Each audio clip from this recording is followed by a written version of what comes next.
আপনি যা বলেন যে 4K ভিডিও রেন্ডারিং করতে পারবেন, আপনি চাইলে 50,000 টাকার পিসি দিয়ে 4K 50,000 টাকার পিসি গ্রাফিক্স কার্ড লাগে না। আপনি যদি কাজ করতে চান, যদি কাজের মতো কাজ করতে চান, তাহলে 50,000 টাকার পিসি দিয়ে আপনি কাজ করতে পারবেন। আপনার লাখ লাখ টাকার পিসি বানানো, লাখ লাখ টাকার ডিভাইস অ্যাড করা, লাখ লাখ টাকার যে কাস্টমাইজ করা, কাজ করা, যে পারে সে ফোন দিয়েই পারে রে ভাই। আমি ধরেন যে এই ল্যাপটপটা অনেক আগে 5 থেকে 7 বছর আগে ভাইয়া কিনেছিল তার নিজের এডুকেশন লাইফের, মানে এডুকেশন করার জন্যে।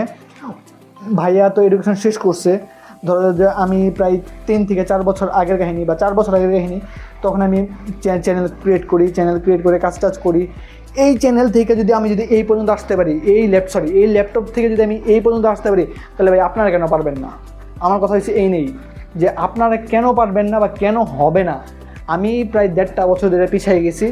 এই 1.5 বছরে আমি আপনাদের কাছে আবারও সাপোর্ট চাই যে আপনারা আমাকে দয়া করে আবারও সাপোর্ট করবেন, আগের মতো যেভাবে মিউজিক চ্যানেল সাপোর্ট করেছিলেন। এখন আমি মিউজিক কাজ ছেড়ে দিয়ে এখন আমি টেক চ্যানেলে ফোকাস হয়েছে। তাই অবশ্যই আমাকে আগের মতো সাপোর্ট করবেন, আমি যেন আগের মতো আপনাদের কাছে ভালো কিছু দিতে পারি বা ভালো কিছু আপনাদেরকে সার্ভিস দিতে পারি। আমি সেই আশা করতেছি। আপনারা অবশ্যই আমাকে সাপোর্ট করে যাবেন। আপনাদের কাছে আমার একটাই চাওয়া,